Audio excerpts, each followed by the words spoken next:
Hi, it's me again with Corel Draw Tips and Tricks, and somebody sent me the sample of a file, and it's doing this right here. And when you click on it, the first thing I've noticed that it's a paragraph text.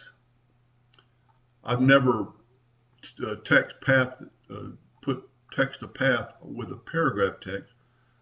I've always done artistic text. So to not allow it to do that, I separated the two lines.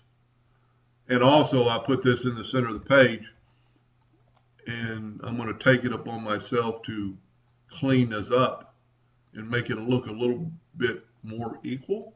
I don't really understand what it is, and it's a little bit off center, so we're gonna bring in a 2-point line.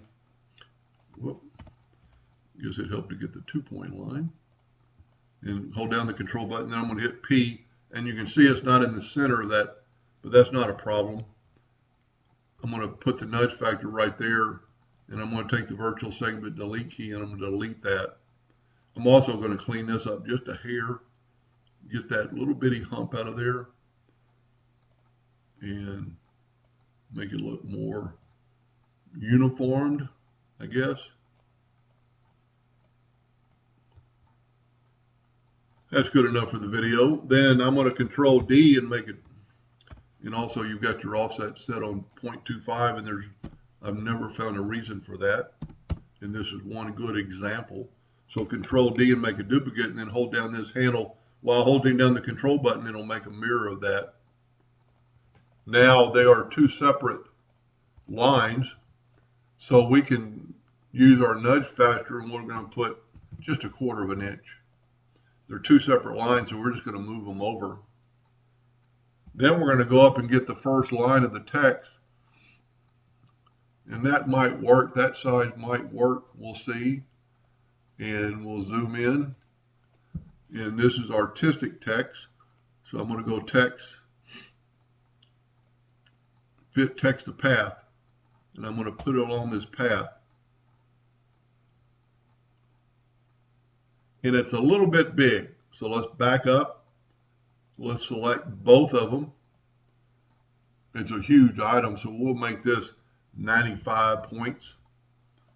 Grab that again, go text, fit text to path, and put it along that path, making sure that that W is not in there, and we can always move it a little bit in a second. Take this one, do the same thing, text to path. It is giving me an upside down version, but that's fine.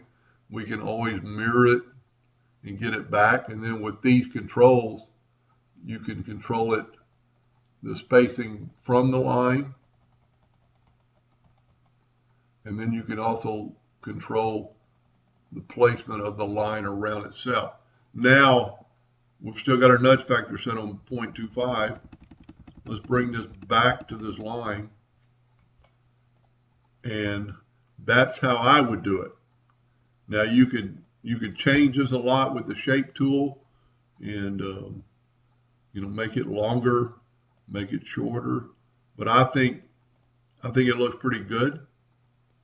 And not knowing exactly what this is for, that's about all you could do. You could always grab that one and put a little bit closer to the wood. This is some text I would like to place along this line.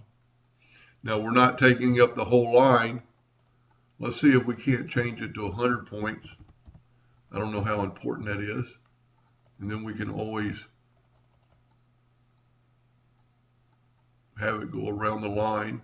And we're a little bit off the line here, so we can hit our arrow key and get it back on the line.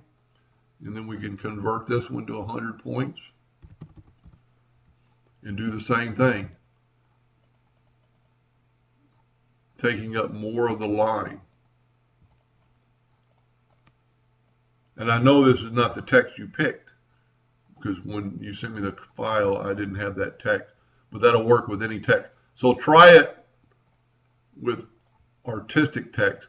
Whenever you get these handles, that's paragraph text, and you can kind of prove it by going text and so you got a frame, show frame, you ought to be able to change it to artistic text. Anyway, that's how I would do it. I hope that helped a little bit. Thank you for watching.